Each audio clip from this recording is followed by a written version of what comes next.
Good morning. This is the Vermont Legislature, a joint meet. It is January 13th, Wednesday. This is a joint meeting between House and Senate committees. I am Representative Ann Pugh.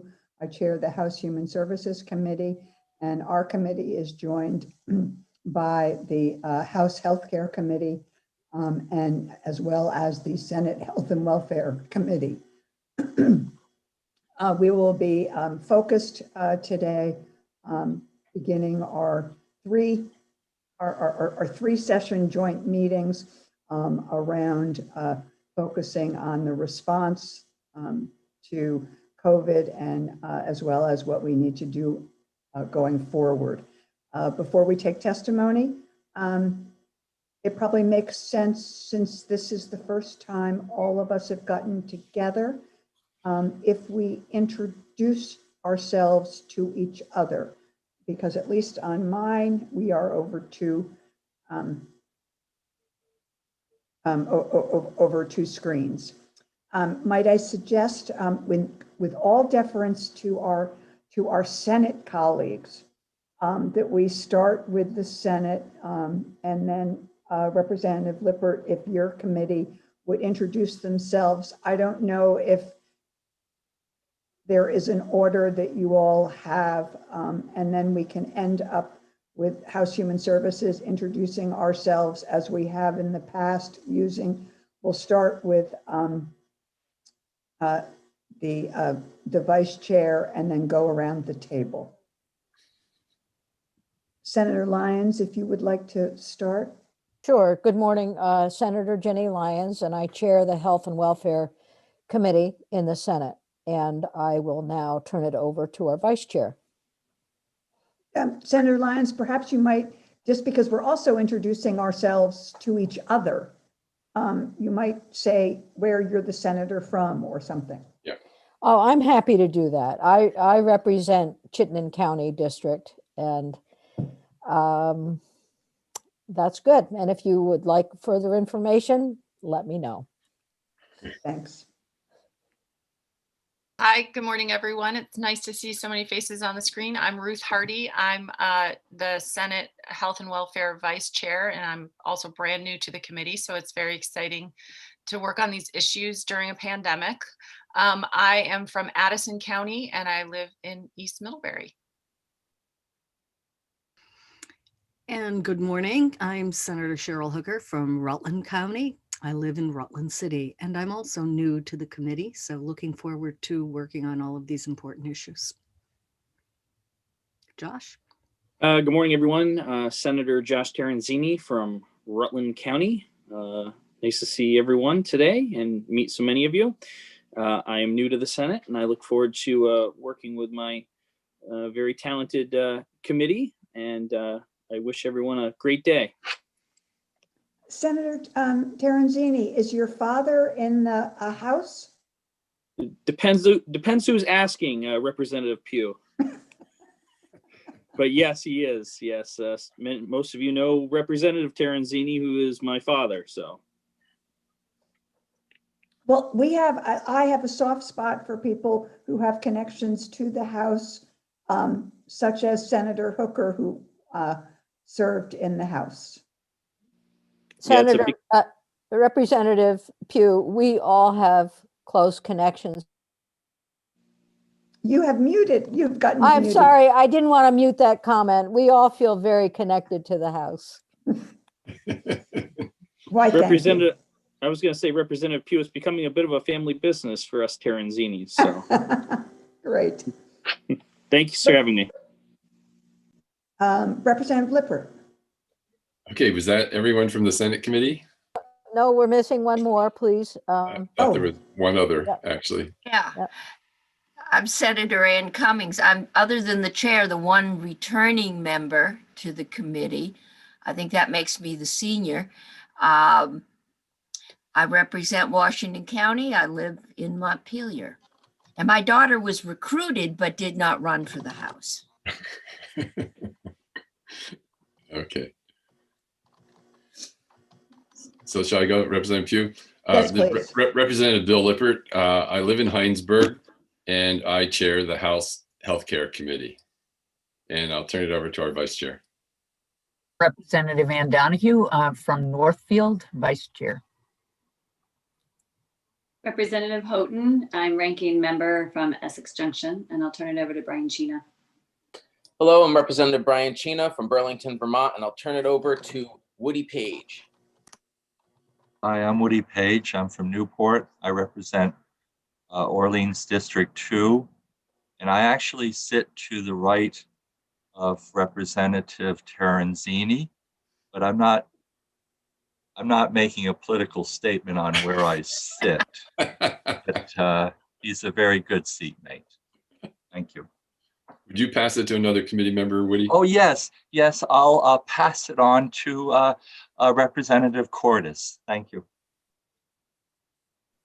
Thank you, Woody. Mari Cordes from Lincoln, Addison County. This is my second term in House Healthcare. Elizabeth? Hi, I'm Representative Elizabeth Burrows. I live in West Windsor and represent Windsor 1. I'm going to welcome, well, I'll just go. Leslie, I'll just cue people at this point. Yeah. Thank you. That's really helpful. Leslie Goldman from Rockingham. I represent Wyndham 3. Okay, and I have to check my screen quickly. I think Art, are you here? Yes. Yes, I'm here. I'm Art Peterson, first term guy. I live in Clarendon, represent Rutland District 2. Okay, and Alyssa, are you here? I am Representative Alyssa Black. I live in Essex and I represent Chittenden 8-3. And I think that's all of us. Representative Long is not with us this morning. Am I missing anyone on our committee? I don't think so, but no. Okay, thank you. Thank you, Representative Pugh. Thank you. Representative Wood, would you start us off? Thank you. I'm Representative Teresa Wood. I live in Waterbury and represent the Washington Chittenden District. Representative McFawn. Good morning. I'm Representative McFawn. I represent Barrytown. I'm Representative Jessica Brumstead, and I represent Shelburne and St. George. This is my second term on House Human Services, but my third term in the State House. I'm Representative Mary Beth Redmond. I serve Chittenden 8-3, or sorry, Chittenden 8-1, and I am from Essex. Representative Payala, I live in Londonderry and I represent the Wyndham Bennington Windsor District. Representative James Gregoire, I live in Fairfield. I represent Fairfield, Fletcher, and Bakersfield. Morning, I'm Representative Dan Noyes. I live in Wolcott and I represent Wolcott, Hyde Park, Johnson, and Belvedere.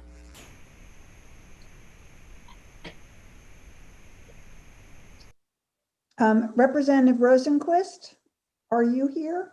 Carl Rosenquist, representing the town of Georgia. I'm sorry. Hi, everyone. I'm Representative Taylor Small, here in Winooski, representing Winooski and a sliver of Burlington. Hi, everybody. Representative Dane Whitman, Bennington District 2-1. Glad to be here. I think that's great. And just for folks to know, we do not yet have the commissioner here. And so Senator Lyons, you had some thoughts that you wanted to bring out in terms of what your committee is hoping for out of today's meeting. And I don't know, Representative Lippert, if you might also, as we figure out what we're going to do in the next hour and a half. So thank you, Representative Pugh. This won't take long. We did spend some time this morning just thinking about what we would like to hear from the commissioner. First, how the CRF funding was utilized during the last stage. Is there sufficient PPE now? And what resources does the Department of Health need, or are they under-resourced in any way for the work ahead? What are the needs going forward? What will we have to do around budget adjustment, if anything, to help? Are there sufficient resources for vaccinations? What about long-term care facilities? I'm just sort of shorthanding everything that we talked about. Long-term care facilities in places like our corrections institutions where people are together, and the question around vaccinations. What testing accessibility is there? Is there sufficient testing going forward? What more do we need? Questions about distribution of vaccine and testing. So trying to sort out where, just generally, where are we with what we have or what we don't have? Where are the gaps? There was a question about our National Guard going abroad and whether or not those folks are receiving the type of protection that they need when they first go to Florida and then go out of country. Questions about whether or not whether the Department of Health is engaged in supporting folks with substance use disorder, mental health issues during COVID. We did have questions about the money that's not obligated currently through the last CRF. How much is that, and what are the needs that Department of Health might have? So that's an ongoing discussion, and I think it links in with budget adjustment as well as other areas. The biggest area, I think, was on vaccines, as you well know, the concern that we've heard from our constituents, who goes first, who's second, and so on. Do we have sufficient vaccine available for the people in our state? Then another concern on the medical effects of vaccines, the side effects, and that some people are very concerned and perhaps discouraged about the vaccine as a result of hearing about side effects. So that's a short list of things that we discussed this morning. And just to prime the pump a little bit, so that as we're listening, if we don't get answers to these questions today, because I know it's going to be a time for listening, then this will give us an opportunity to circle back and get greater detail. So that's some of it. That helps for what, in terms of, we will keep our eyes and ears to listen to. I also wonder if some of that discussion information we might get in subsequent testimony tomorrow and the day after. Yes, or the following week. Yes, we're very aware of that, particularly mental health, substance use disorder, and long-term care facilities. So we'll just leave it at that. Yeah, and I think that tomorrow we're focusing on the use of CRF dollars in particular. So that maybe that given that long short list, Senator Lyons, that we may not be able to cover it all today. I would just say that we did not spend time particularly looking ahead in the way that your committee did, but I know that there are many questions that have been raised, or questions are being raised about who's in line next around the vaccine. And I think it would be helpful, from my point of view, for us to give the department a chance to explain how they are coming to their decision making and conclusions in terms of what they've done in terms of access to vaccines. I'm going to just step out on a limb here. I think I would love, if it's possible, for us to also express some appreciation to Dr. Levine and the Department of Health and their staff, who have been incredible, in my view, throughout this pandemic. So that and Representative Pugh, I realize you will take the lead on this, but I think there's so much to be appreciated in terms of where we are as a state and the leadership that Dr. Levine and others have provided. So hopefully we can get a chance to express that.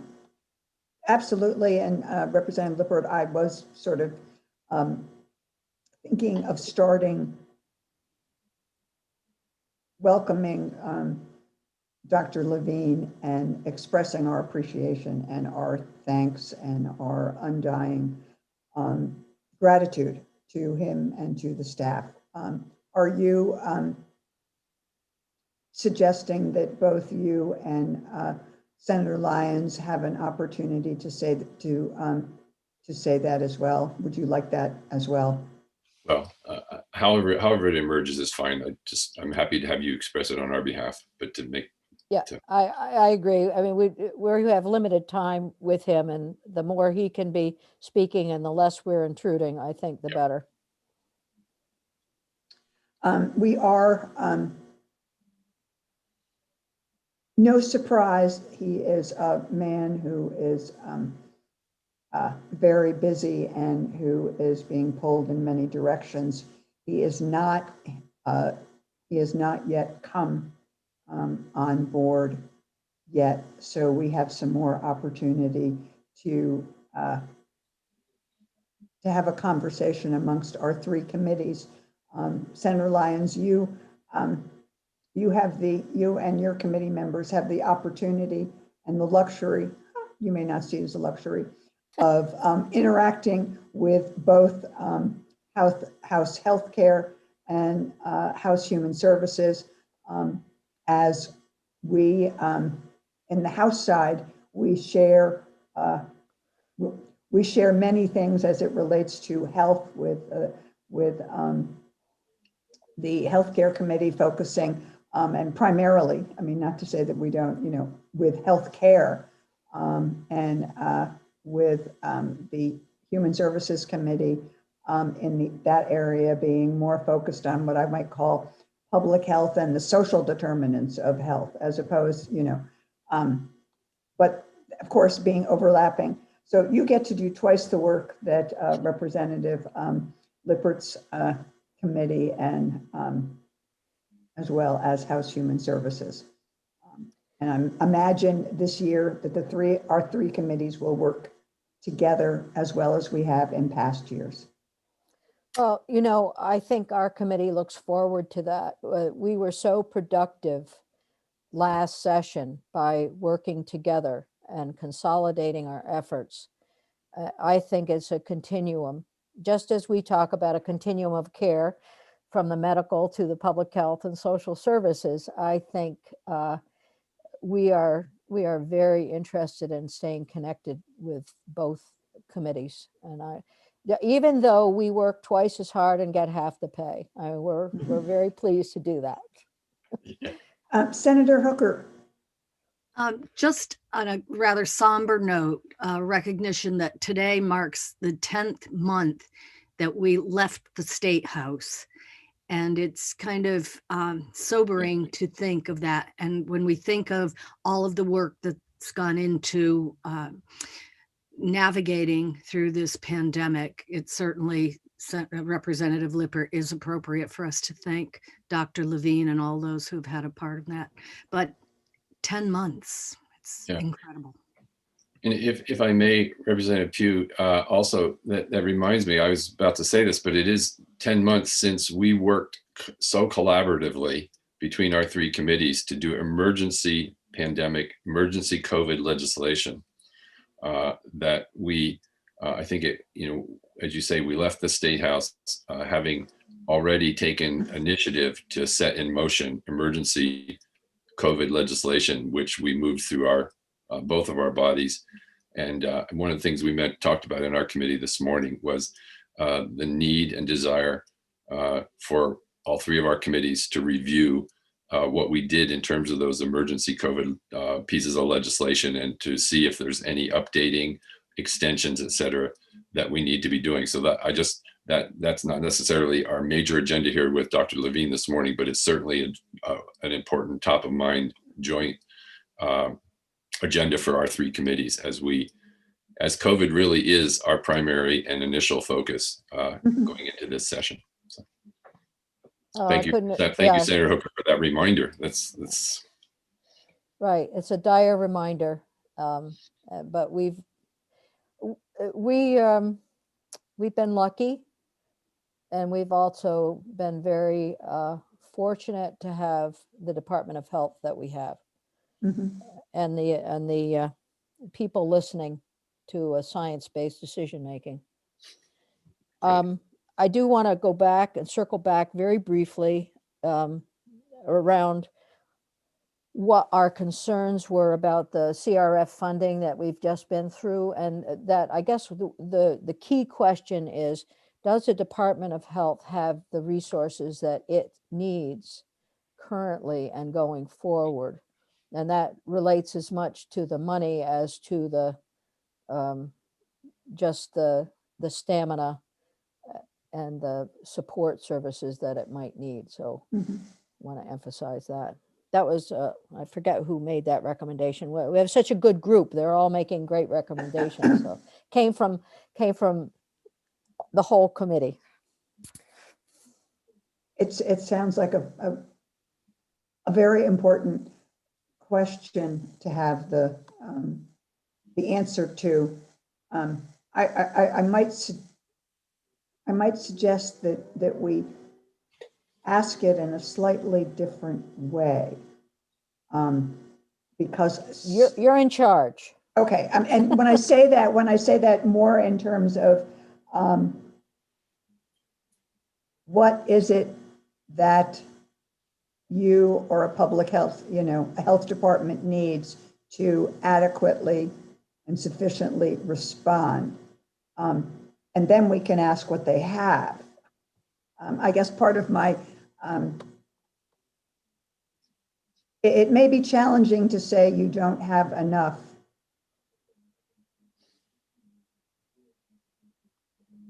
That's all. And I'd just be curious as to, what would be the gold star? I mean, I think we have a gold star, but what would be the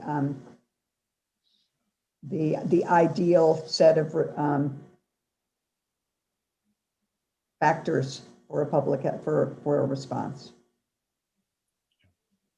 Good. I'm going to ask legislative counsel or Julie or anyone if we have any ETA.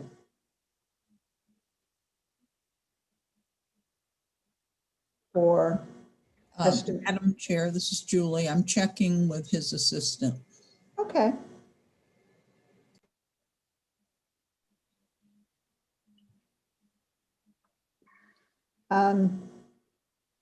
I want to just make sure, it is my understanding that if need be, and I don't know, we have this time until 12:30, that we went a little bit over 12.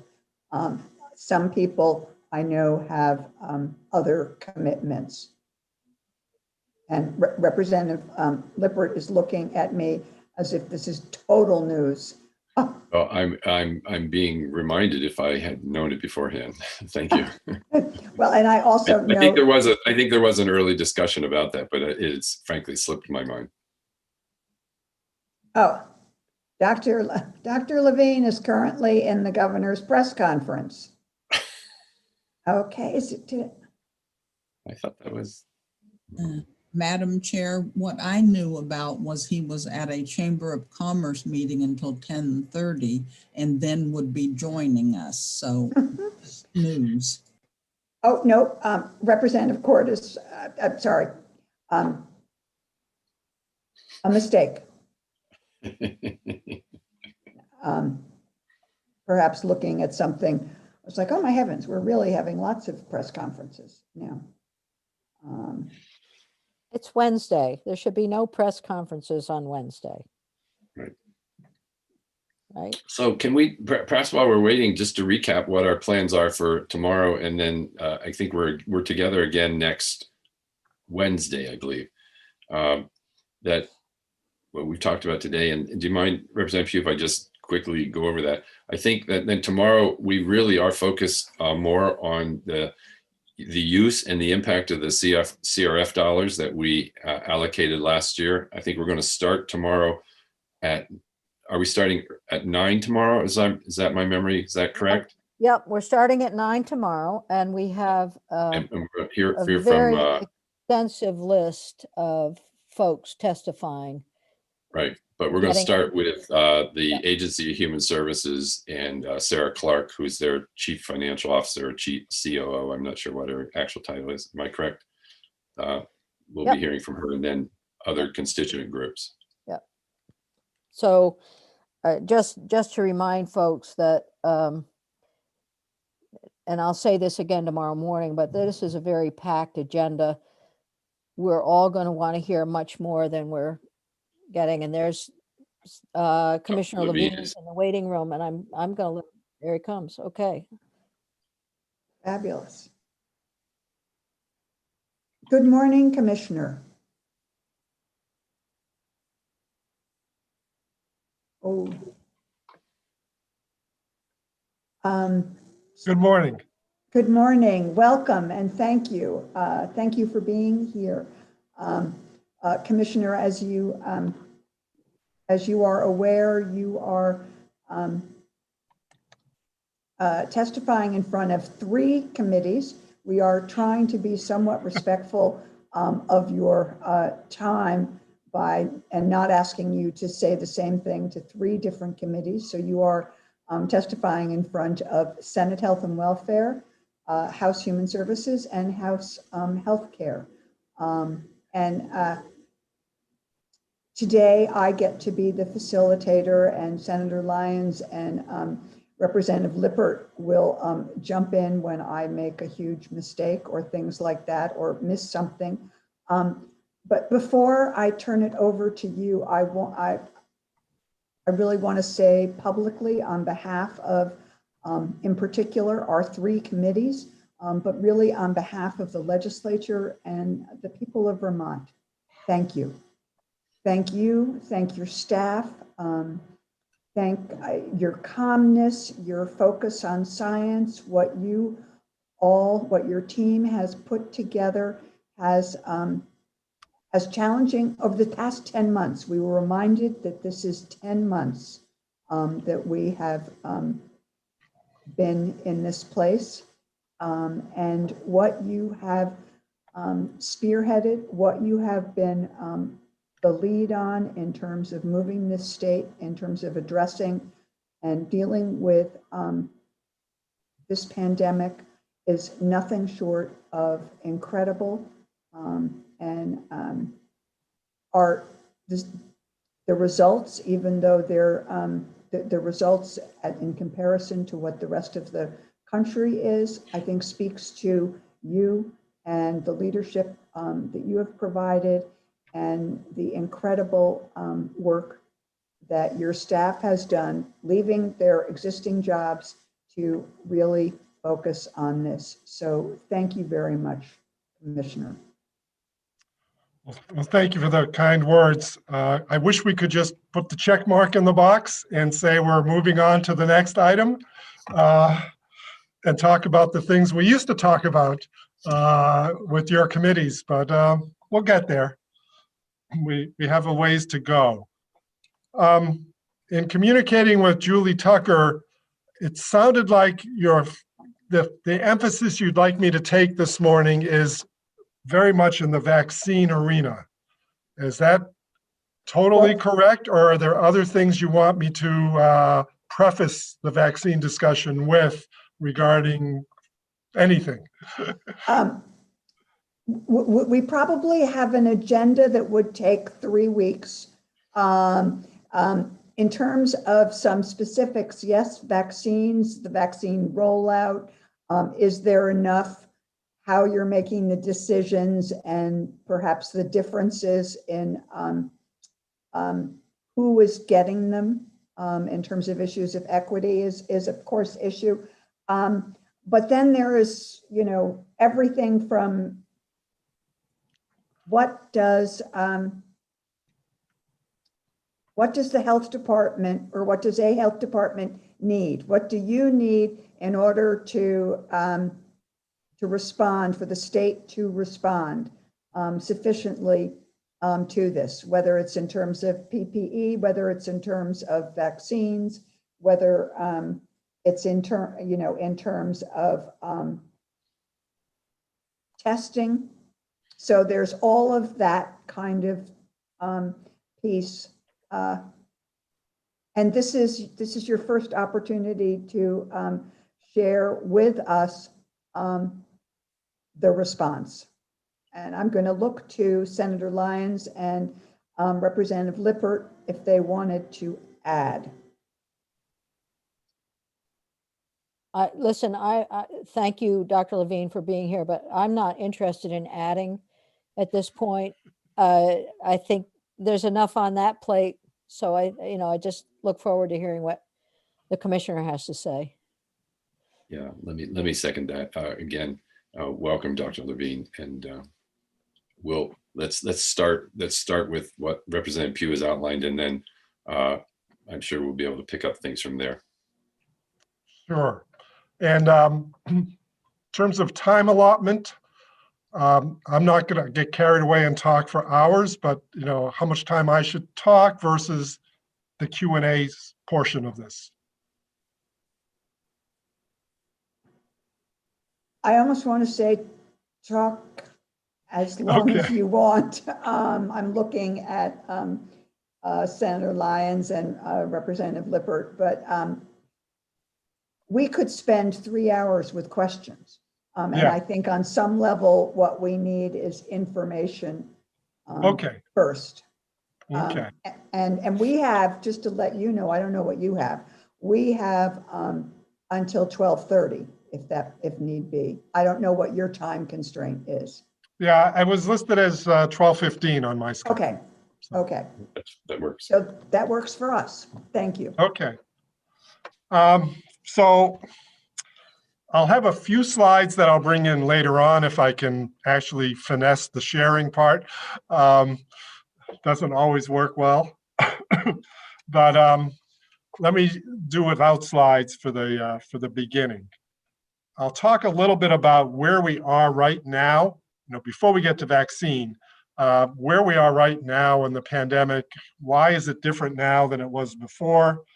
And how do we get back to where we felt more comfortable? So I think everybody's aware that if you just watch any news network in the morning, it's just shocking what's going on around the country. 4,000 plus deaths yesterday, setting a new record. Hospitalizations every day, setting a new record. Numbers of cases, obviously, setting new records. And using the color red, which is sort of what the maps usually look like on the COVID tracking kind of websites, the country is a sea of red. And then you have this little island in there called Vermont, which sometimes looks orange, sometimes looks yellow or green in the past, but markedly different than the rest of the country. And even if you look at the New England region, our numbers of cases are certainly surging ahead. Our numbers of hospitalizations, especially in the southern New England states, are doing really horrendously, where their system is actually being stretched to capacity. And deaths, variable, but certainly not a pleasant statistic anywhere.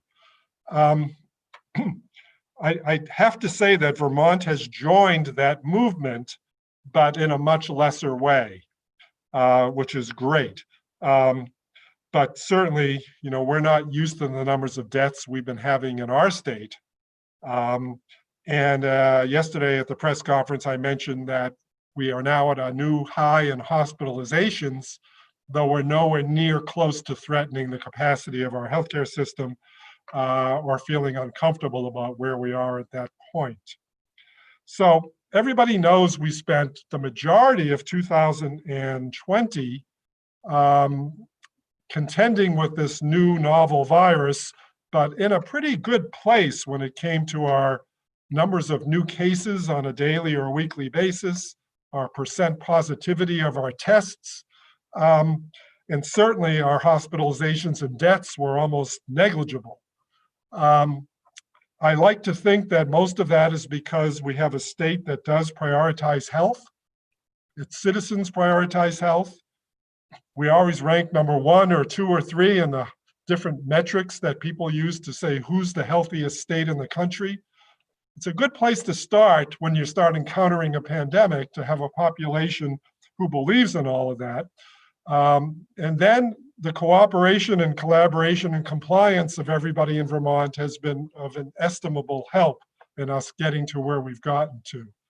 In addition, we continue to, but always began with the premise that this virus is like a little bit of natural selection. It chooses the most vulnerable. And if you let it get into the most vulnerable populations, you will have very bad outcomes.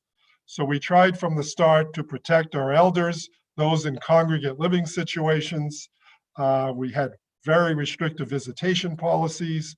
We had policies that regarded testing in those facilities, how to deal with new admissions and quarantine in those facilities. We created, unfortunately, a fair amount of mental health issue on the part of those living there, as well as those who wanted to visit them. But we protected and preserved life for sure.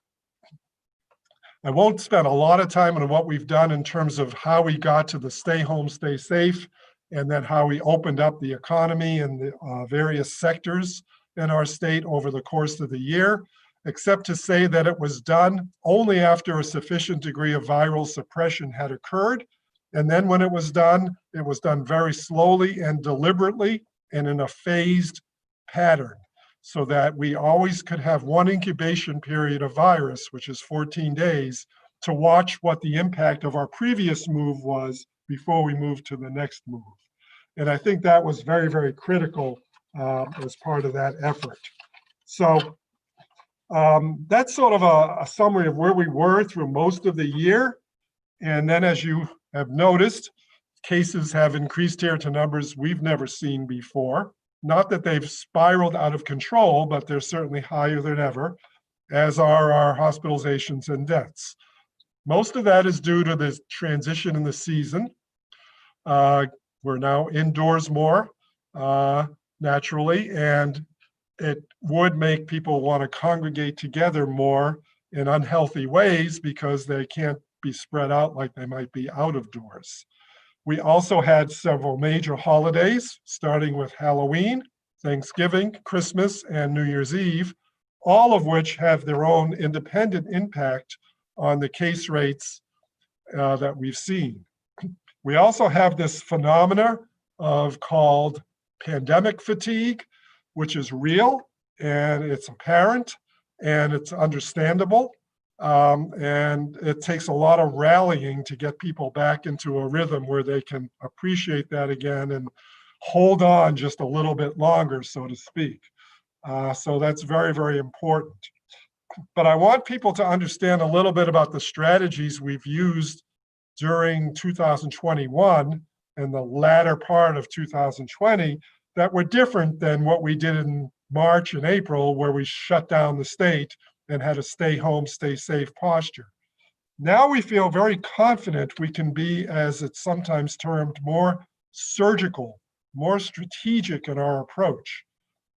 We had data that supported putting the travel map on pause and markedly not enforcing, but trying to get people to abide by our quarantine criteria, because we knew travel was a big, big threat to the health of our state.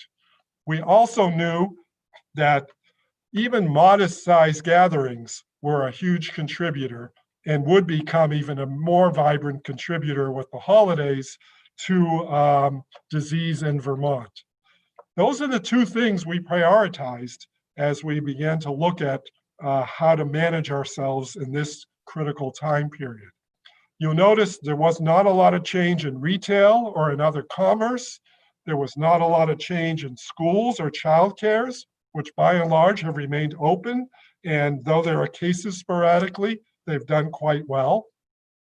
There wasn't a huge change in the lodging industry, except that, of course, travel restrictions impaired their ability to have as good a business. And the lodging industry itself was not the site of major cases as the year went on. There were subtle changes in the restaurant business and certainly closures of bars. But again, in Vermont, as opposed to other parts of the country, not major places where we saw cases.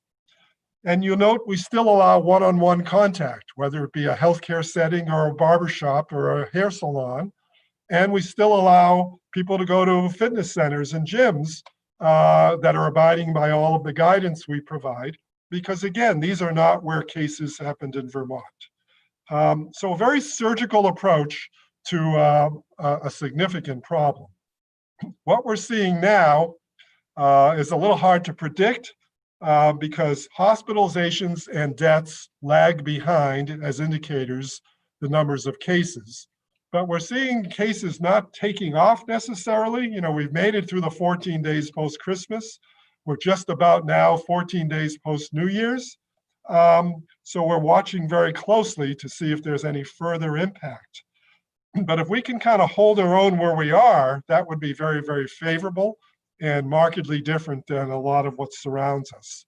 And that indeed would be a goal.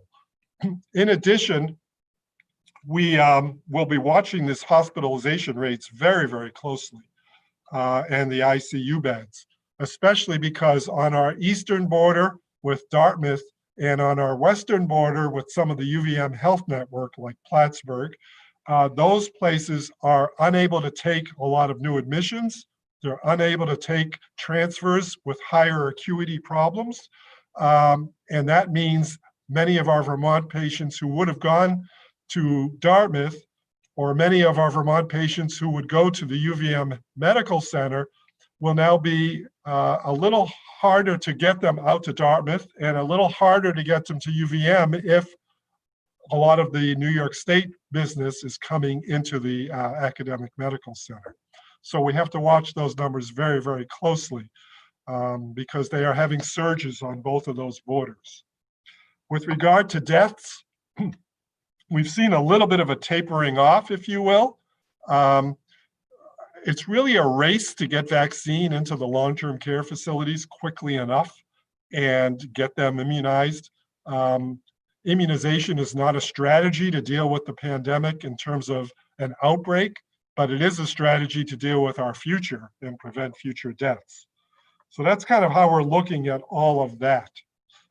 Now to move us to sort of where we are in the world of vaccine, because that's what's really on everybody's mind and has taken over as the primary consideration.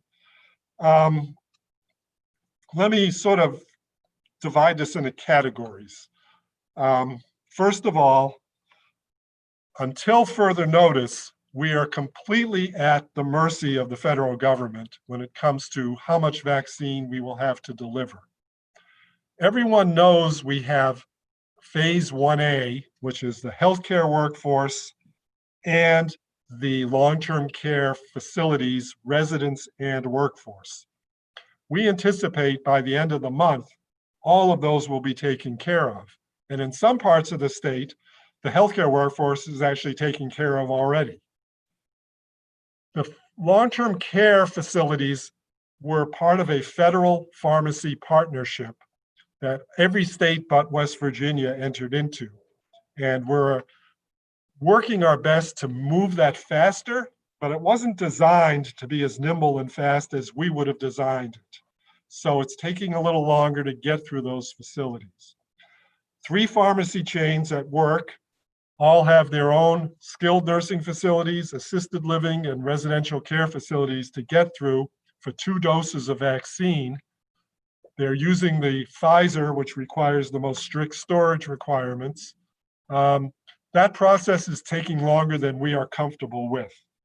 We are exerting pressure where we can. We're getting great cooperation from Kinney's, it having a much more local focus, not as much so with the other chains. And with the healthcare workforce, we're getting great cooperation from our hospitals. A little slow to start, but they have learned that we meant to really do business, and they really have accelerated tremendously. So the reality of vaccine is we're getting 8,000 to 9,000 doses a week. Totally unpredictable. We only know in the middle of 1 week what we'll get the next week, and we don't know anything beyond that. And it takes us to the middle of 1 week to get to the next week. The governor and other governors were just in a meeting yesterday with the vice president, and this administration on its way out the door is hoping to accelerate the amount of vaccine coming into states. feeding off of what the president-elect has already said, which is that they want that process to go much more robustly as well. We've been told that there's issues with manufacturing, but not so much. More issues with actually the quality control and letting the vaccine that's manufactured go through those processes. And then through Operation Warp Speed, they get sent out to the states. We could use a heck of a lot more than 8,000 doses a week, needless to say. And we will have the capacity to deliver to the population way more than that if we could only get our hands on it. So allocation to the states is a core fundamental problem. The current administration has indicated that they will actually reward states that are getting vaccine into people's arms faster. And we are one of those states. Based on the CDC ratings, we're the second state with only Alaska ahead of us. Based on other metrics, we're in the top 7 states for numbers of doses that came into the state being delivered to people. So that puts us in a good posture. If we say we can accommodate X number of doses, they need to do their best to give us that number of doses. And they will if they stick up to what their words are, because their words are, if you're one of the states that are higher performing, we'll get you more vaccine. So we shall see how that plays out. That's news just from yesterday, and God knows how it will evolve over the next week of that administration's existence. The allocation and distribution is one issue. The other issue is access to the vaccine. So certainly what we've been proposing and what we're assembling, and we are going to say a lot about this at the Friday press conference, so I won't get too far out over my skis on this, is that, first of all, regionally, there'll be access completely, not just at one hub here or one hub there. We need to worry about higher risk groups and making sure they have access in a fair and equitable manner. We need to worry about homebound Vermonters who might not be able to go to a site to get vaccine and have it delivered to them, especially if they're in one of the highest risk groups, as homebound Vermonters tend to be, either by age or by disease burden.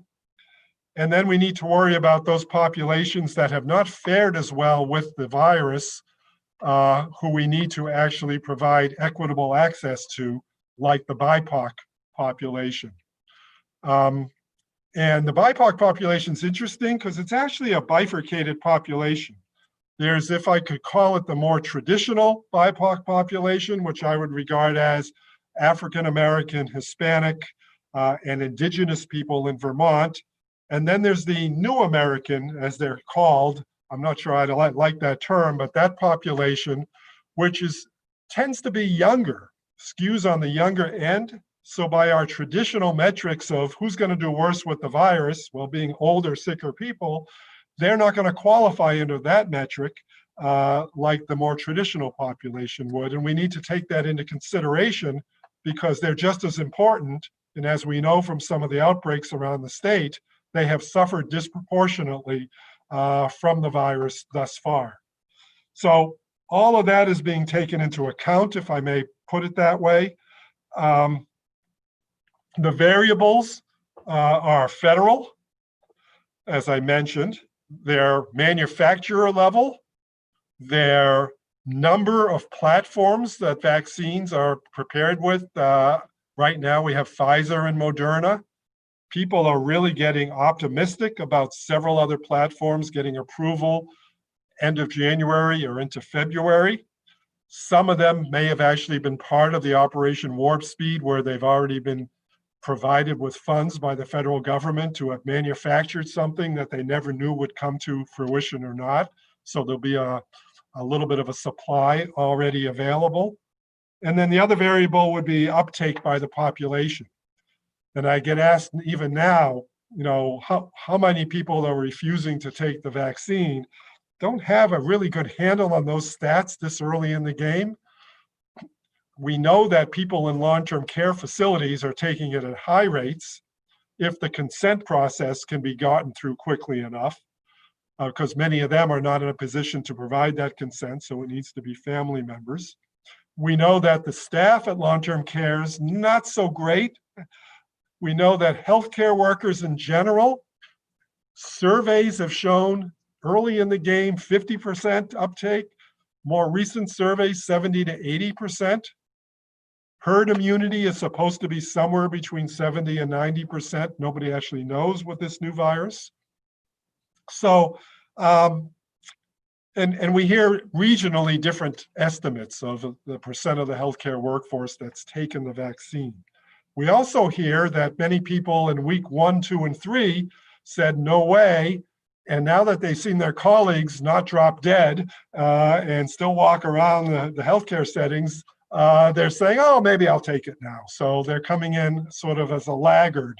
They're not early adopters on the diffusion of innovation curve. So we'll see how that kind of works out as well.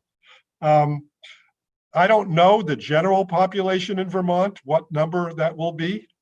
One can predict that the older you are, the more likely you are to take the vaccine. That's been supported by data from lots of other experiences in the past.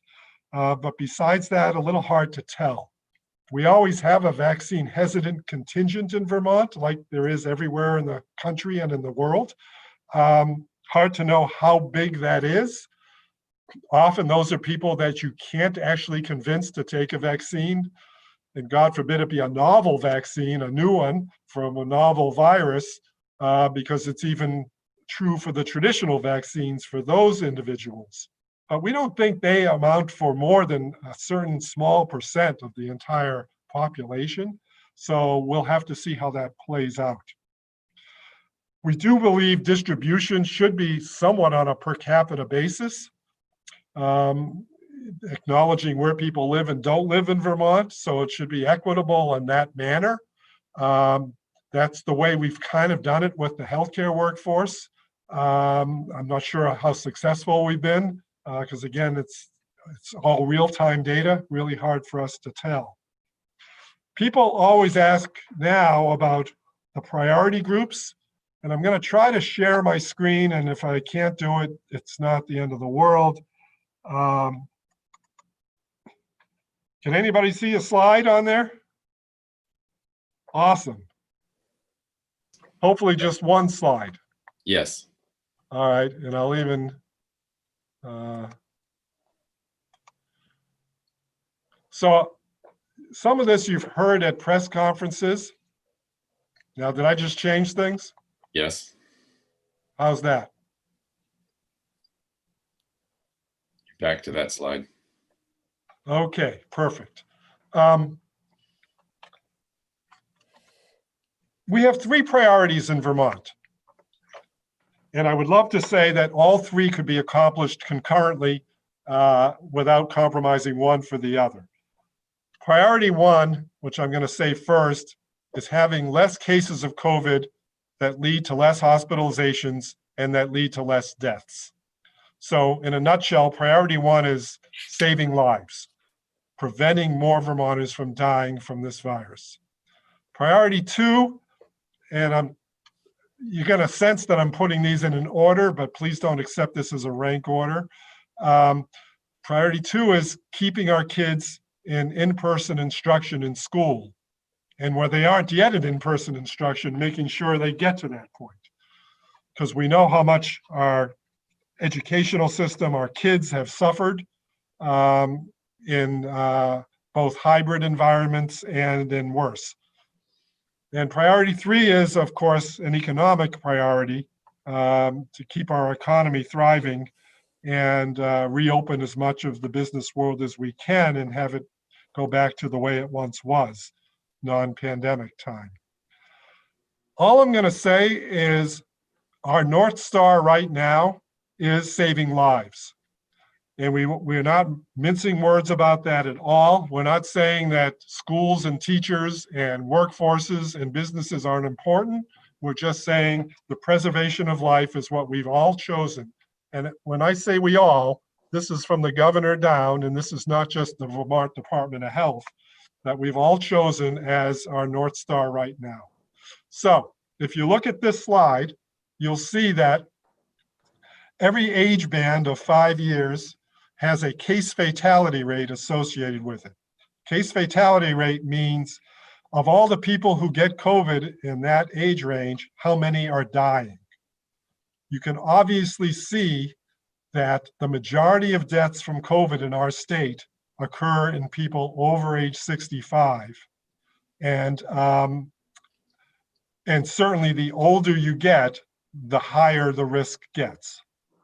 It's pretty clear from the data that if you're under age 65 and certainly under age 60, you have, I will say negligible, but that doesn't do justice to people who have had a poor outcome, but a negligible, statistically speaking, risk of dying.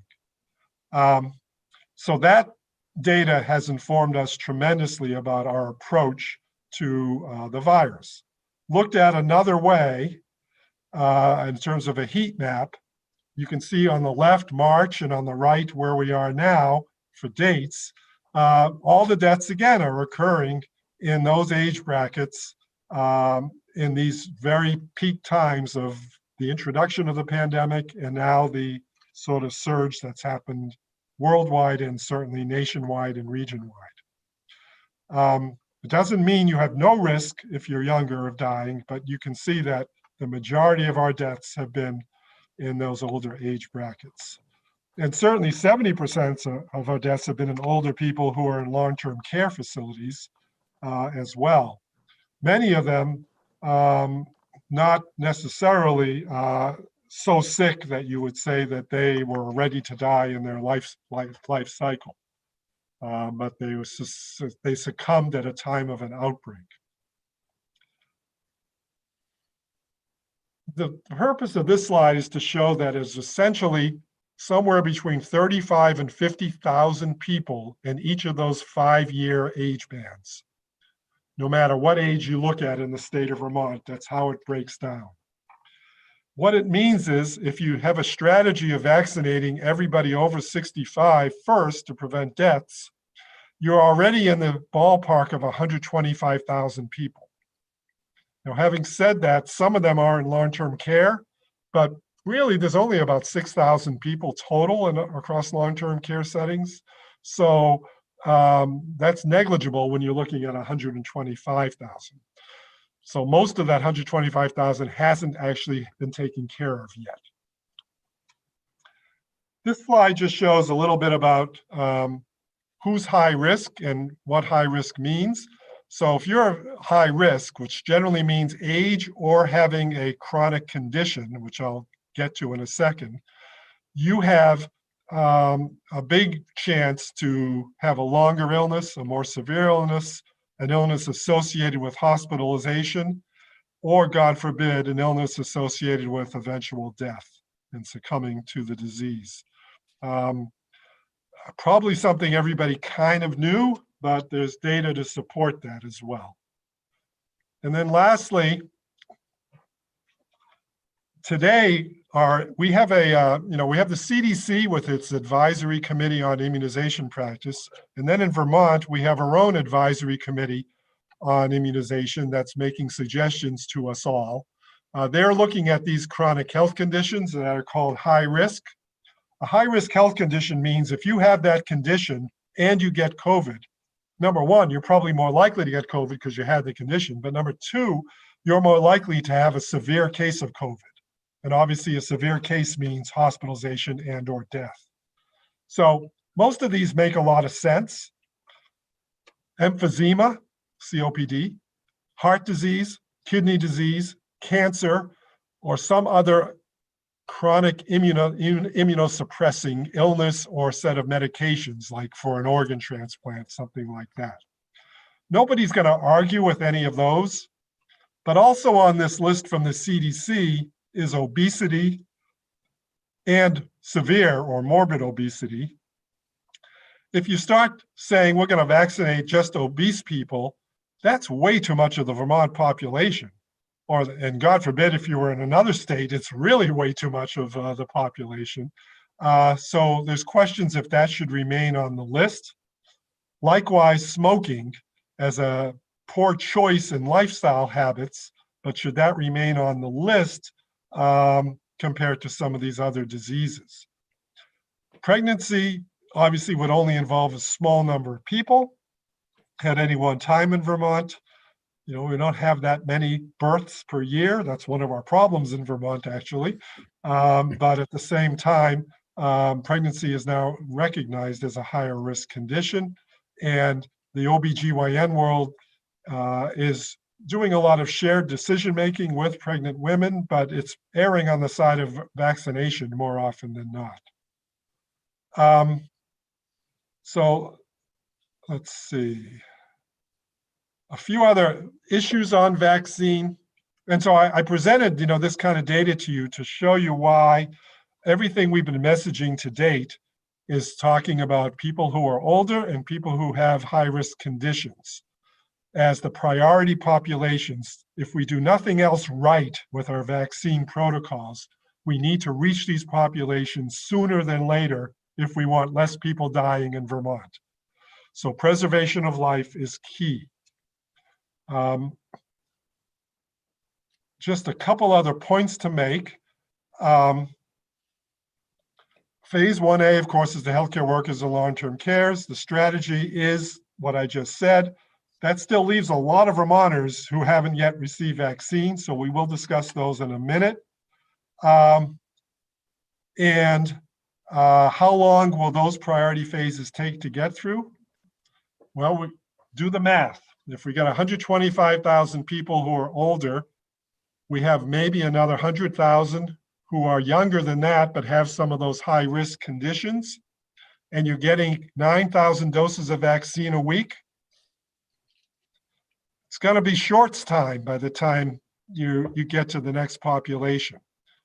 I don't believe that's going to be the way it plays out, because I do have optimism about these other vaccines being approved, and I have optimism about the federal government revving up its rate of distribution and allocation of vaccine.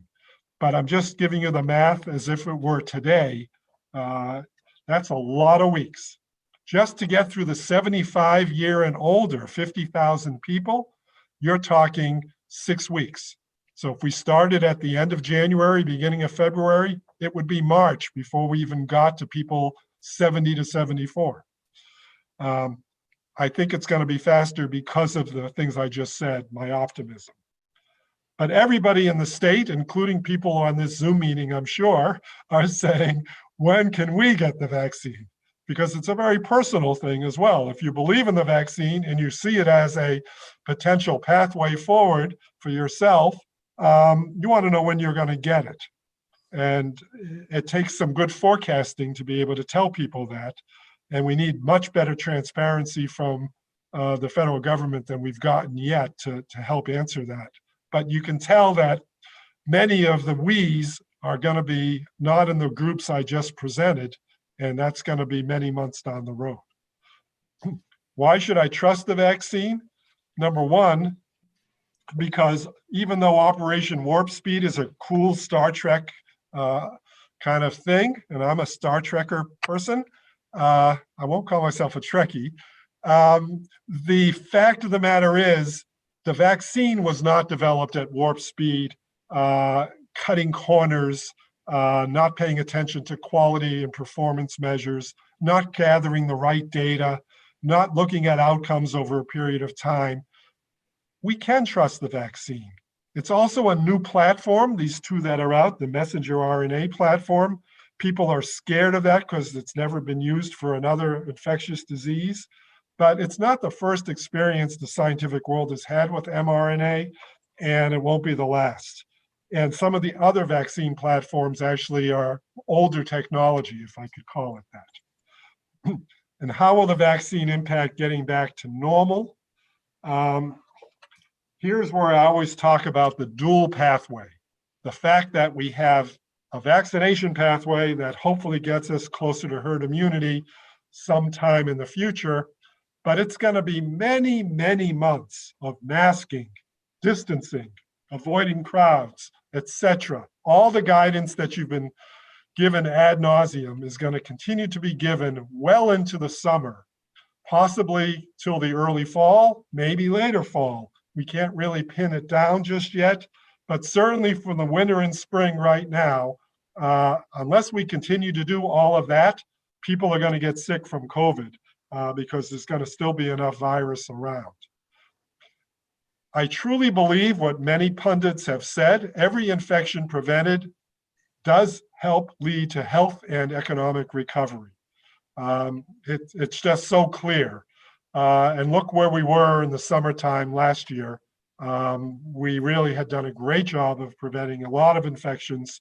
And though nobody on this call would say Vermont was economically where it always had been and on the uptick, we certainly weren't as bad as things could have gotten. And when you look at some of the metrics that Commissioner Pichek and others in the financial world gather, we're one of the top states actually for getting back to a certain percent of our prior economic activity. It was in the 80s%, which is actually as good as it gets in this country. And when you compare us to that actually said, we're just reopening. We don't care about the public health guidance. We're just going to reopen because we're sick and tired of this pandemic. They have not necessarily done better. They've done worse because they've had a significant public health crisis concurrent with trying to get out of their economic crisis. What does it take to achieve herd immunity? I've mentioned already the level being maybe in the 80s or 90% range. How long it's going to take is up for grabs, but depending again on vaccine allocation, we have a dashboard that you should start to get familiar with because it's going to give you a good handle on how close we're getting to that goal right on the first page of that dashboard. It's also going to depend on vaccine platforms and uptake, as I've already alluded to. I'll stop sharing right now and just make a few more comments. So you've heard our priorities, you've seen the data, you understand there's a dashboard. Another question is, why aren't we going strictly by CDC? Well, I'm not announcing exactly where we're going because we're going to announce that Friday. But let's do a hypothetical here. CDC and its current guidance lumps together, get everybody old done, get everybody with chronic disease done, do the so-called frontline essential workers, however you define that. If we can make one promise to one another, we should eliminate the term essential worker from our lexicon. Because if you really look at what an essential worker is, 80+% of people who work in Vermont would be considered an essential worker. And even if they weren't, they would make a case to you that they were and convince you, because that's how that term gets used. So there you are, you have a vaccine protocol that essentially takes into account 80% of the population, but they all have to get it as the priority right up front. Then there are others who I call frontline workers, and I prefer that term a lot more. There are the frontline workers who have patient contact, which are already taken care of in 1A. And then there are frontline workers like people who work in the grocery store, people who work one-on-one in a hair salon, or people who work in schools, who are all frontline workers. And how do you do all of that at one time, which is essentially what CDC guidance would have you do. I think we should try to disappoint the least number of people we can at any one time. And if the expectations are that every group is a priority, every group will be disappointed. Because I already told you, if we just focused on the 75 and older, it's going to take us 6 weeks. Well, if we did that in the same time frame as focusing on all these other groups, it's going to take 6 years. And the amount of people in each group that gets a vaccine is going to be minuscule, and they're all going to be disappointed that they can't even register and get an appointment for it. So Governor Scott is a person who I respect tremendously for his understanding of what a Vermonter would think. He has the ability to get his head into the minds of Vermonters and express what they really think. He thinks, and I believe, that simplicity is important when you embark on a complex program of mass vaccination of a whole population. This has never been done anywhere, never mind in Vermont. So simplicity, feasibility. I would also use the word pragmatism. I would also use the word respecting prioritization, but taking it only as far as one can go, and tempering expectations from the start and making sure that people understand where they will fall in line so that they don't feel they've been forgotten from the outset. So some of this does require people to accept that saving lives is indeed as noble a cause as we say it is, and that it is using public health data to drive policy. And I'm certainly telling you all of that. And that's sort of the way this is playing out, but it can only disappoint a lot of people, even without telling them they're included in the first group, but certainly telling them they're not included in the first group. If we get into a point of much grander vaccine allocation and distribution, this will become so much easier, assuming we have the setup to allow people to access the vaccine in the state. So what is all of our future planning? Well, it's really current planning. It's really, where will vaccines be delivered? So some vaccines will be delivered traditionally through the healthcare system, just like everybody imagines. However, think about this Pfizer vaccine that is 70 below zero. You can't just expect a primary care practice to have a freezer for that and have the need to deliver 975 doses of it all at once, because that's what you have to do with that vaccine. Larger healthcare systems or regional healthcare systems can actually use a central location that can deliver the vaccine through their system, but not at the site of a primary care practice. So that the primary care practices, often of which will have the same healthcare records, electronic records as the ones in their region, will be able to join together and be delivered vaccine from the healthcare system through there. However, I don't think that's the most efficient way to do it. But if you think about many of our sickest and or oldest Vermonters, that is how they will feel most comfortable accessing the vaccine and having those conversations with their healthcare provider. A second way is the way we've done it for years and years, through pharmacies. And pharmacies actually do want to play a role in this, and there's no reason why they should not be allowed to play a role in this. And they can be a point of access as well. We also have our district health offices, which are called pods, points of distribution, which have the capacity to deliver a lot of vaccine, especially to Vermonters who have no insurance, but to anybody really. And that's a pre-existing framework. But building on that framework, we envision that we will have larger sites that these healthcare district offices will operate out of. It won't be operating out of their district office where they have like 5 parking spaces. They'll be in a larger setting, whether it's in a mall, whether it's in a Champlain Valley Fairground, whether it's in another large setting that you can line a lot of people up, have a big parking lot, etc. We have identified a whole bunch of those in different regions of the state. Those will be sites of what we'll call community vaccination. But it can't be chaos. If you've been watching the news, there are 90-year-olds with walkers lining up in Florida in the middle of the night to be first in line for 11 o'clock in the morning when the place opens up and get throughput. I don't think we're going to do that in January in Vermont, or February or March.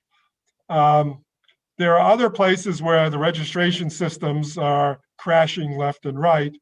I can't pretend that ours wouldn't either, but people are being very thoughtful about that. What we envision, though, is having a registration system and having people be educated about where they can access the site that they want to access their vaccine in and get themselves in the queue, so to speak, for that to happen. We also want to make sure that whatever system occurs is not one that allows wastage of this valuable, scarce resource. People are already asking, well, some of the hospitals are running out of healthcare workers to vaccinate. We want them to be able to smoothly transition into the 75-year-old group, not just say February 1st, 75 or older, you start then. We risk having unused vaccine or God forbid wasted vaccine for a week before that. So hopefully everything that goes on from this point forward will have a transition period as well, where as you come to the end of one cycle and you'll see the appointments diminishing and the demand diminishing for that cycle, you rev up for the next cycle and allow people to start coming in. So smooth transitions is really important. And then the other factor, of course, is safety. God forbid we have anaphylactic reactions in multiple places. We haven't seen much of that. We've seen a couple cases, and some people have had to be transported to an emergency department. So we need to make sure that every vaccine site has the capacity to manage somebody who gets a severe allergic reaction. Whether it just requires an EpiPen, whether it requires somebody to be transferred to an ER, make sure that we're not having people sitting in cars, getting somebody through the window, vaccinate them, having them go park out in a field, and then 20 minutes later, they're unconscious. We've got to have a strategy that allows for safety to make sure that that is factored in. A little easier with the test sites, the mass testing sites, because people don't die from getting their nose probed with a swab to get tested. Vaccines are a different proposition. So I think I've covered a bunch of the things that I was asked to cover. Some of them more superficially than you would like, some of them maybe more deeply than I should have been allowed to. This might be a good place to stop and hear from you. Commissioner Levine, thank you. Thank you very much for also focusing so specifically on vaccine distribution, because I know that that's a very current concern and need for information.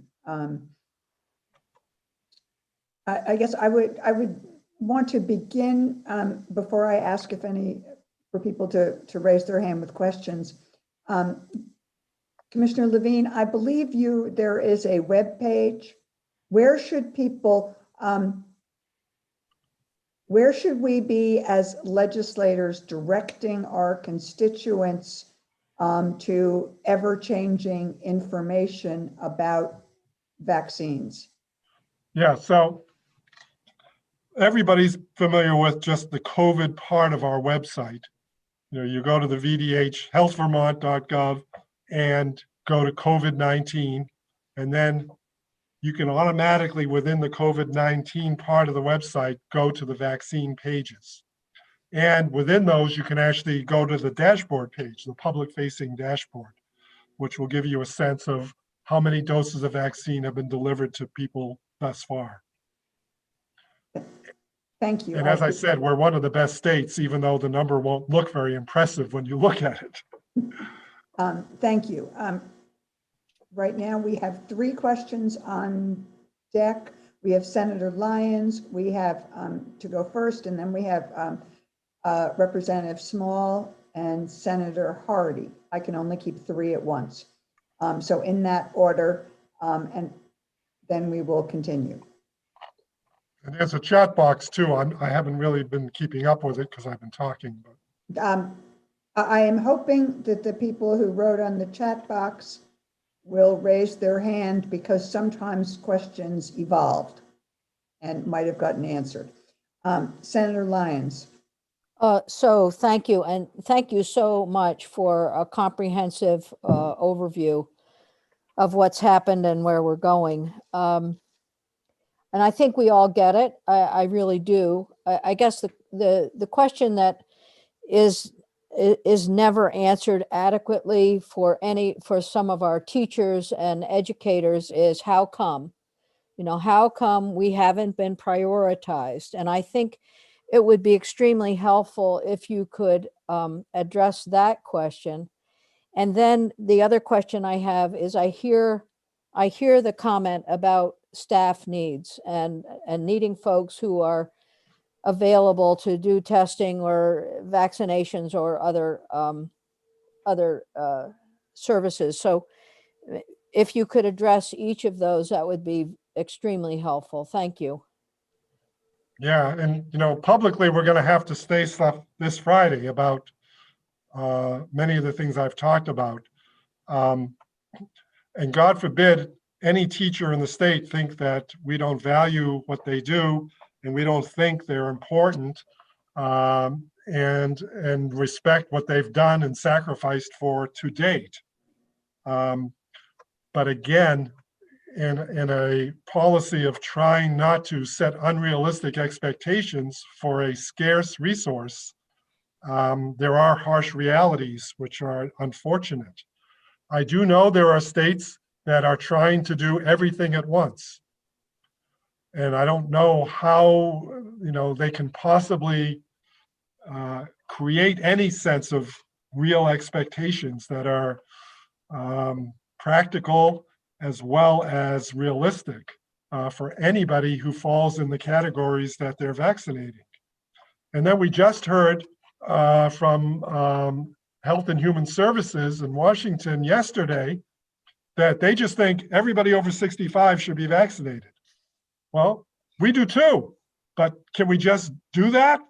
That's basically saying we're going to try to vaccinate 120,000 plus people in Vermont all at once, as quickly as we can.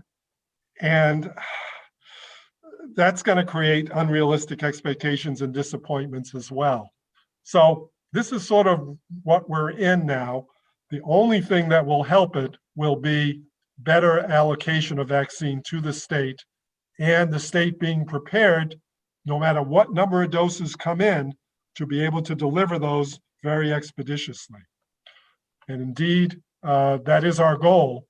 One thing we've done throughout the pandemic is tried to be the #1 state in as many of the good parts of managing the pandemic as we can.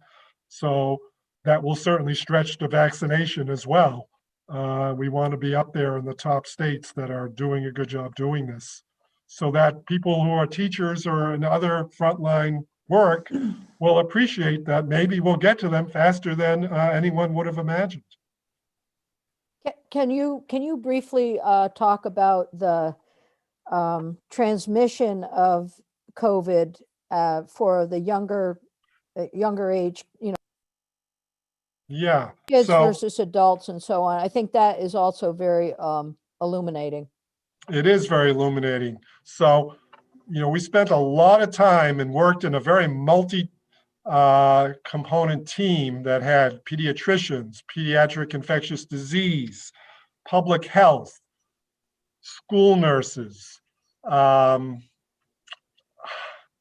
educators, obviously, a huge team, all looking at what would it be like to get kids back into in-school, in-person instruction. And we looked at world data. We looked at some emerging US data, though there wasn't enough of it. And the vast consensus was that younger kids, and we'll call that age 11 and younger, K through 6-ish, K through 5, K through 6, really don't appear to get the virus as often, and certainly don't seem to be vectors of the virus to the adult population. Now, part of that is biologic, and we believe it has to do with these ACE receptors that are in the nasal and oral mucosa, and the development of those receptors with age over time, and the lack of expression of a lot of that in the younger kids. But the data, even in Vermont, supports what we saw around the world, which is that we're not seeing abundant cases of virus transmitted within schools from kids to the adult population. More often, we're seeing either a kid with a case acquired in their household where there were other cases, or an adult who works in the school becoming a case and having to go home and isolate because, like anybody who goes to any work site, they happen to bring it to the school. We've had a number of times when schools have had to cancel classes or close the school, but none of those times have really been because they had virus being transmitted within the school. It's because they had adult contacts of cases in sufficient numbers that they couldn't operate the school. So if they had 1 or 2 people in the adult community at the school who had the virus, they would then have a number of people who were contacts of those people who had to quarantine. And they had to say, for staffing considerations, we need to go remote. And that's what they did. In this later part of the surge that we're having right now, we are seeing more cases in schools like we are in every work site in the state. But even those are, again, a couple cases here, a couple cases there, a student here, an adult there, and they're not causing major trauma, if I could say, with what's going on in the school in terms of keeping the kids in the kind of learning environment that they've been in. Certainly isn't helping us open up more schools from hybrid to more in person, but that will come with time. But clearly it's not setting us backwards either, which is important. So again, teachers make a good point. They are frontline and they are working with kids all the time. But the fact of the matter is, when we do surveillance testing in the school population, we find out that the teachers have an infinitesimally small positivity rate in the 0.25% range compared to what our current state rate is, which is 2.5%. And that's just testimony to how careful the school teachers and other workforce in the schools have been trying to preserve education for their kids.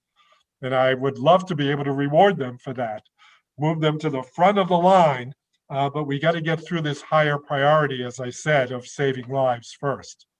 And certainly we're not seeing tremendous amounts of cases in schools that are evolving into severe outcomes in any way. Did that answer the question? Thank you. Thank you, Commissioner. We then have questions from Representative Small and Senator Hardy, followed by Representative Cordes. And I have the other 3 of you as well. Representative Small. Thank you, Madam Chair, and thank you, Dr. Levine, for your thorough explanations today. I know you touched on this briefly when thinking about our new American families, and I was wondering what the plan was in the vaccine rollout, especially when we're thinking about the diversity of age brackets and risk factors among those families, and wondering what the plan is from your perspective. Yeah, very timely time to ask this question. I'm not going to give you the answer. I'm going to lay out the issues because we have a lot of people working on the answer. We have our own health department's health equity team. We have members embedded in the Winooski weekly meetings that occur amongst the new American communities and their advocates there, along with city government. We have Susanna Davis's Racial Equity Task Force, and Susanna as the lead of that. We have what we call cultural brokers that Dr. Avila from the Medical Center and others have worked closely with in their development. So we have a lot of input coming in. Here are the basic issues. Number 1, BIPOC, depending on what time in the epidemic you look at it, had a 3 to 4 times rate of cases compared to non-BIPOC Vermonters. So more susceptible to the virus and a higher rate of hospitalizations. Thank God, not a higher rate of death, but that's because most of the time our deaths have been few in number, and there's nothing statistically significant about death in that population. I kind of look at the BIPOC community in 2 ways, and I think it's in an informed way. There's the more traditional way of looking at it, which is African American, Hispanic, and parts of our indigenous people in Vermont who have been here in America for generations. They tend to skew a bit older and fit some of the other criteria for risk for severe illness. Then we have what I have been instructed to call the New American community, and I'm still not comfortable with that term. But we all know who I'm talking about. People who have specifically come here, often as refugees from very dire circumstances, and are now living amongst us in Vermont, and hopefully thriving. That tends to skew to a much younger population. And the households are often filled with young children, younger parents, occasionally an elder like a matriarch or patriarch who came with them, but not universally, and often living in congregate settings and in multi-household arrangements, which are, of course, by themselves risk factors for COVID, even if you're completely healthy and young. So there are a little bit differences in risk and needs for both of those sort of sides of the population. In addition, if we truly recognize the construct of racism, of historical injustice, of inequities that have persevered over time, we all know that we need to remedy much of that. That can't be done in one fell swoop overnight. That takes a long time. But part of that process is becoming alert to it and actually factoring it in when you do something like try to vaccinate every Vermonter. So there we have the sort of dual vying strategies of one, let's prioritize everybody in this community because they have shown worse outcomes and they need to be at the front of the line. Well, some might say, of course, that's what you do. Others might say, that doesn't show that you're truly informed about this historical aspect to their experience. And indeed, haven't thought about things like the Tuskegee experiments and things of that sort, where moving you to the front of the line actually makes it look like you're part of an experiment and you're dispensable, as opposed to you really are the priority. That's a delicate kind of issue, but it's not one that we can just ignore. Another way to look at prioritization is, we may not say you're the front of the line and in front of everybody in the state, but when your bracket comes up, we're going to do our darndest to make sure that we have educated you well, that the messaging has been clear, that interpretation services are available so that you understand everything about this vaccine. And most importantly, you may have access needs that other Vermonters don't have, and we're going to make sure we prioritize your access to the vaccine. So that may mean setting up a clinic in a place that actually you can access and don't have to drive somewhere to, and you don't even have a car, or a place where you don't have to take mass transit to and put yourself at more risk for being with other people who could give you COVID. So everything I've just thrown at you is being looked at as part of a big picture. And I can't tell you the final pathway of how it's going to look, but I'm hoping this week that we will actually arrive at that. But I wanted you to be sensitive to all the things we're trying to be sensitive to, all the data, all the aspects of history, and all the aspects of what the current reality is, lived reality. So that's where we are with BIPOC. And there's no way we cannot assign some sense of priority to the population. That's just a matter of how we do it and how we fulfill the expectations that we should fulfill. I hope that answered your question. Thank you. Thank you, Dr. Levine. Thank you, Dr. Levine. And we have Senator Hardy, and after Senator Hardy, we have 4 more people, and we have, give or take, about 15 minutes. So Senator Harvey, then Representative Cordes, Representative McFawn, Representative Patterson, and Senator Hooker.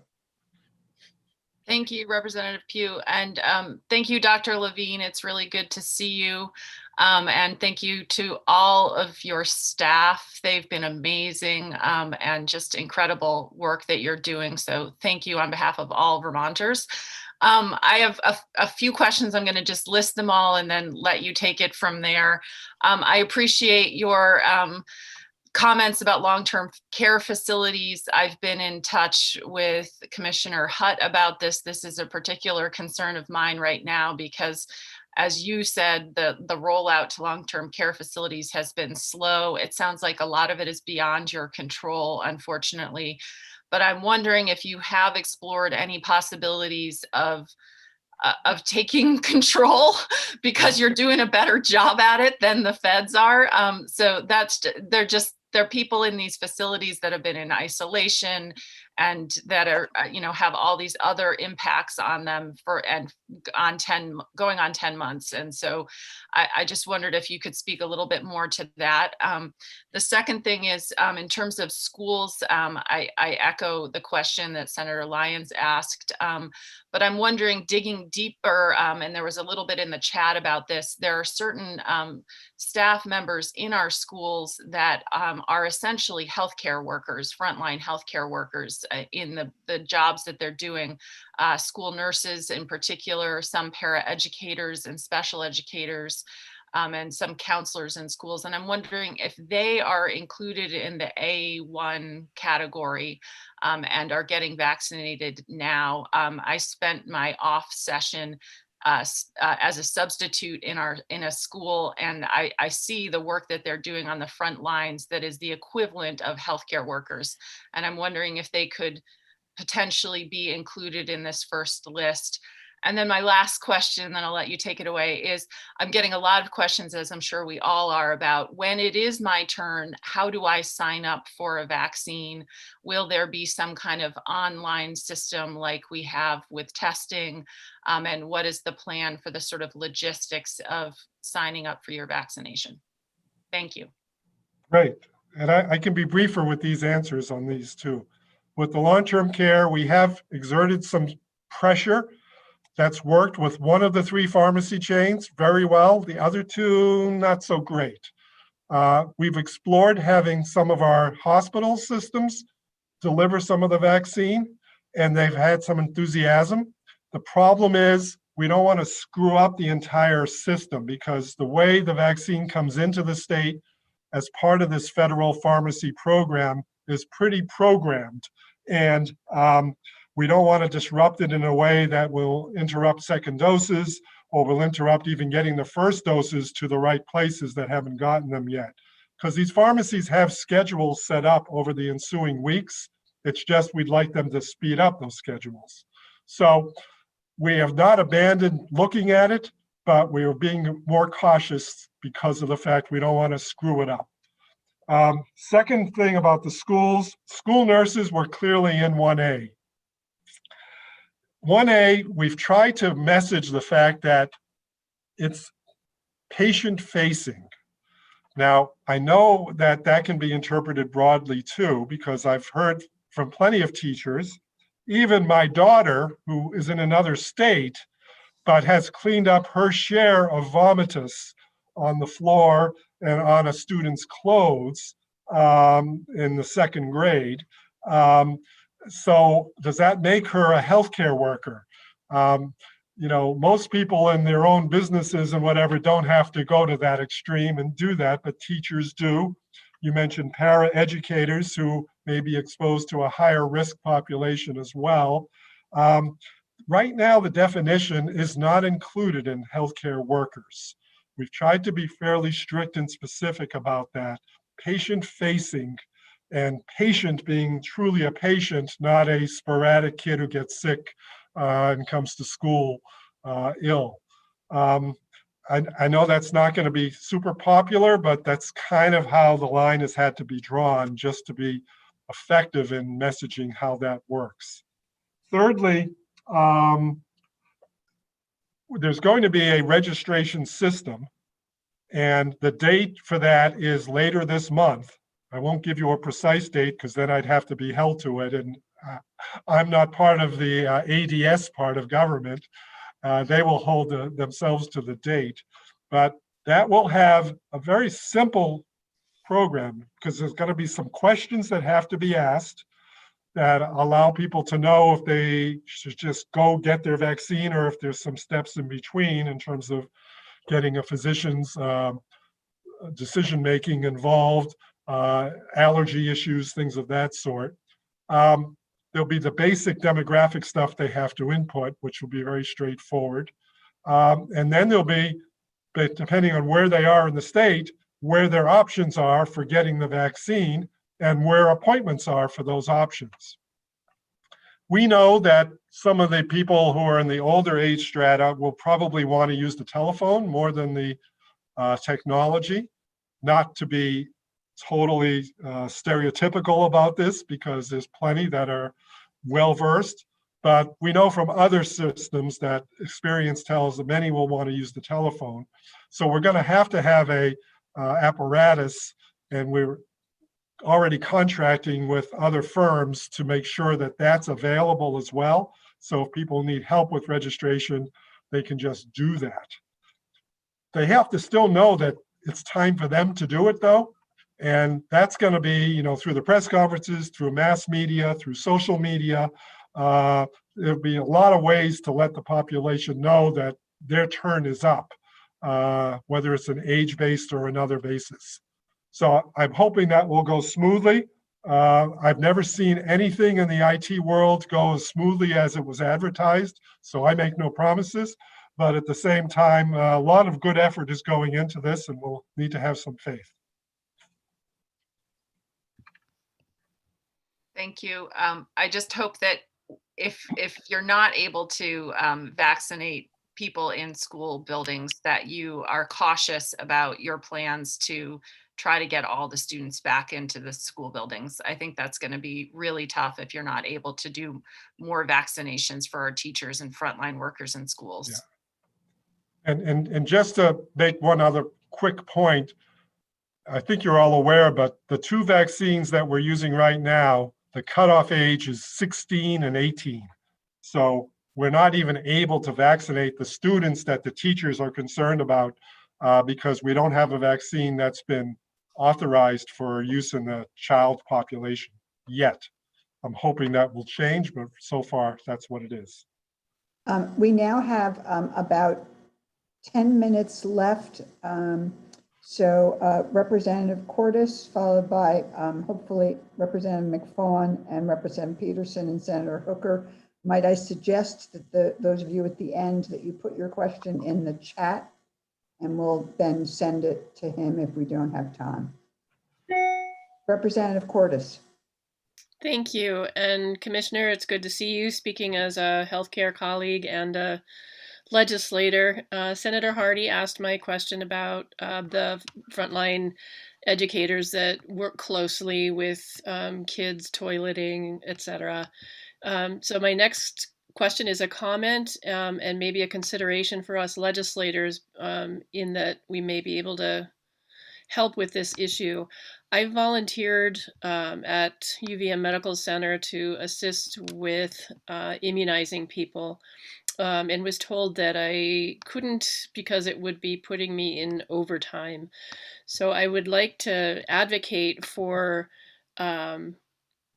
the ranks of volunteers. I don't need to get paid for it. I would like to be able to get my colleagues who are licensed and skilled at offering immunizations and working with the state to help get the shots in arms, so to speak, as quickly as possible.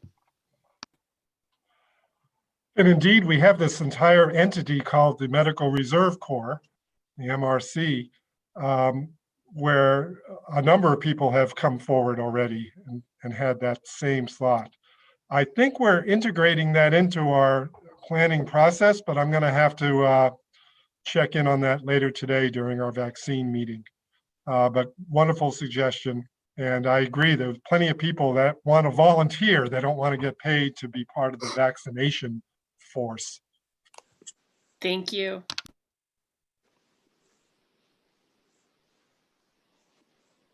You're on mute, Representative Pugh. Representative McFawn, a question? Thank you, Madam Chair. Thank you, Dr. Levine, for being here. The question is, if staff in the healthcare and long-term care facilities are refusing the vaccine, how are the patients and residents of those facilities being protected against the virus until they develop sufficient immunity? That's question one. Question two is, you're getting 8,000 to 9,000 doses a week. How many shots are actually being given out? Thank you. Good. So thus far, we've given out over 25,000 first shots, plus a I mean, number of per week. second. Yeah, I I mean, know. per I'm just saying, yeah, total 25,000 over several weeks.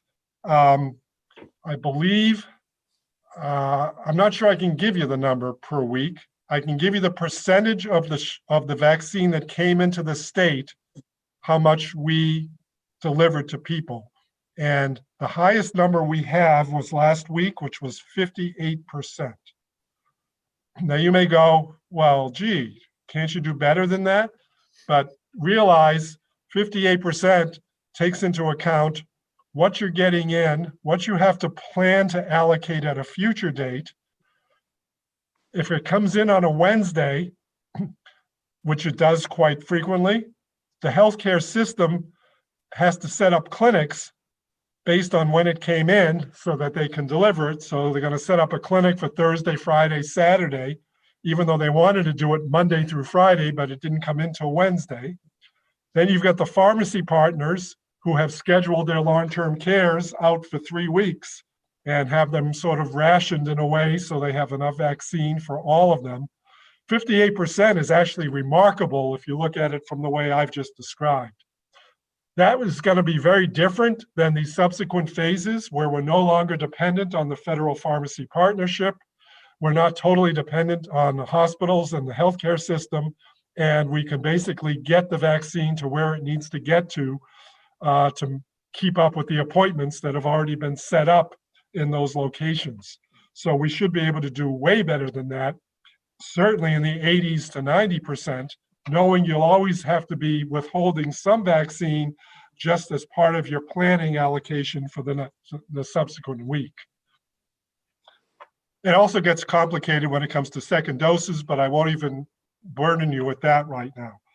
With regard to your first question, the long-term cares are totally dependent on everybody who works there doing everything they're supposed to do in terms of masking and being in society respectful of all the public health guidance. Obviously, they can't distance from the patients they're working with, but they can do the distancing in their community. So the best thing we can do for the long-term care facilities or for your corner grocery store or anywhere else is to reduce the amount of virus in our communities right now. And the only way to do that is these dual pathways of all the right behaviors from a public health standpoint and vaccinating more and more of the population. So that's the simple answer to the dilemma you provide. You didn't ask me, but many ask, well, can't the places mandate that their employees get the vaccine? But right now, and I know David is on from a legal point of view, but this will be an important legal question for the world to be looking at in the future. A lot of employers of various sorts will want to mandate their employees have the vaccine. But at the same time, the commissioner of the FDA has told us very clearly, these vaccines haven't actually been approved in that sense. They've all achieved the EUA, Emergency Use Authorization. Emergency use authorization is not synonymous with approval. Only an approved FDA medication or treatment or procedure can be mandated by someone. This is not at that level yet. So that's the answer to that question. Thank you.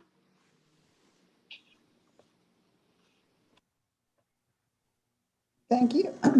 Representative Patterson and then Senator Hooker.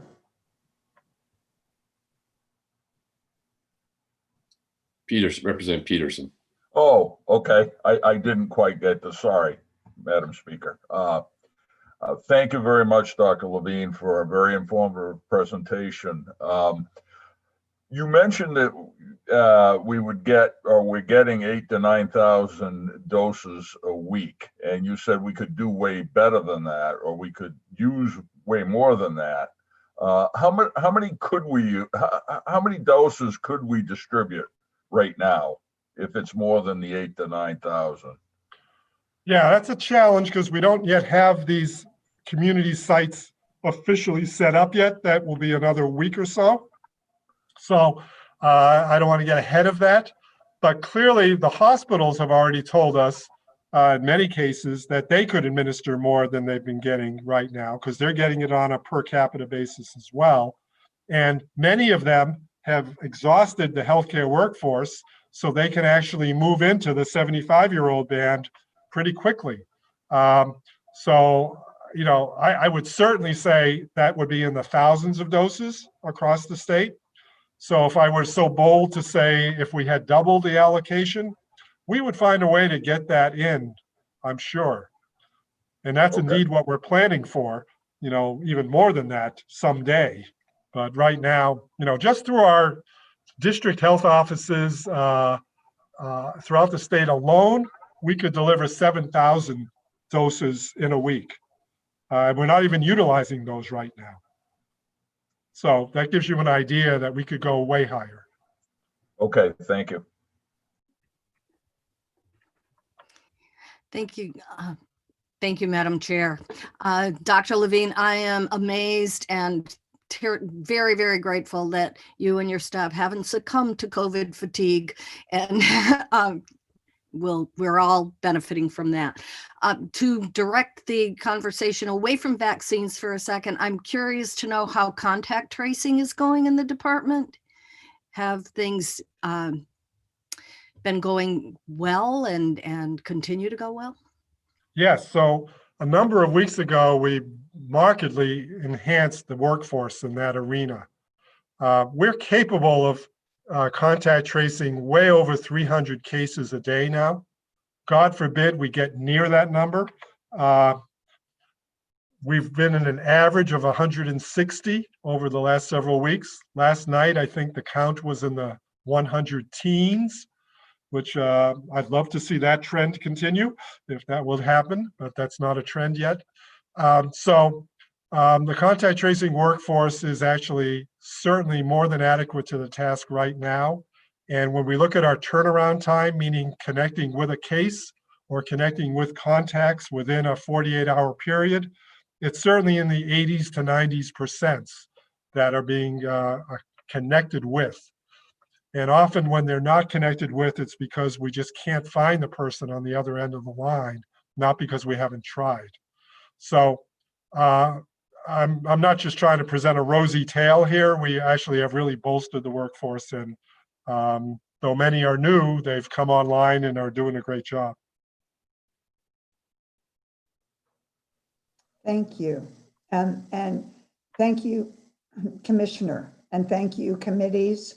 I'm somewhat amazed. We have 4 minutes. And so in that 4 minutes, I want to turn it over to Senator Lyons or Representative Lippert if they have any final comments or and I just want to again say, Commissioner, please thank your staff for all their work. Senator Lyons and then Representative Lippert. No, simply thank you.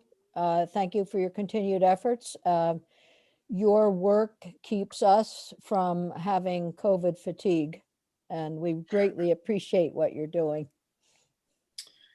Yes, Dr. Levine, likewise. Thank you. Thank you so much. I would simply also say that I believe that we, as the healthcare committees of the legislature, will remain very receptive to updates from you, and also, frankly, information as to what we can do to support you and the health department, who I know have to be beyond COVID fatigue.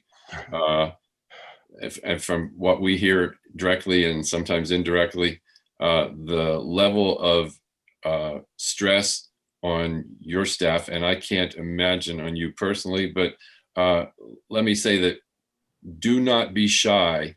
I speak for myself at this point, but I believe for others, do not be shy in bringing forward a clear message to us as to what we can provide to you and the health department to protect Vermonters so that you can continue to succeed as you have been so dramatically.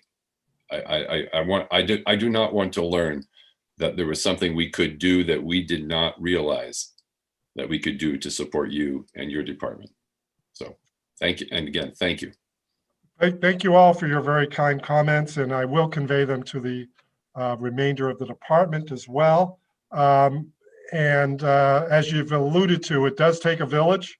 Yes. We have a pretty large village within the department, but it also takes a large village across state government, through all the branches of state government, to be quite honest. And certainly there are many on the governor's team that have been very instrumental in supporting the kind of success we have here. And I said in my opening comments about having a population that is really focused on health and wants the best outcomes in health. Well, it's always important that that population be supported by a government that wants the best health and wants the best outcomes in health. And in that sense, we've got a great, rich tradition that we built on and are continuing. So thank you all. Okay.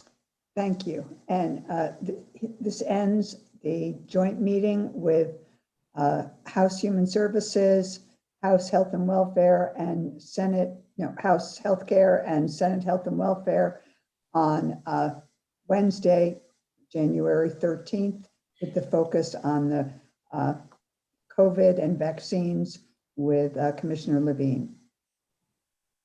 Bye-bye. Bye.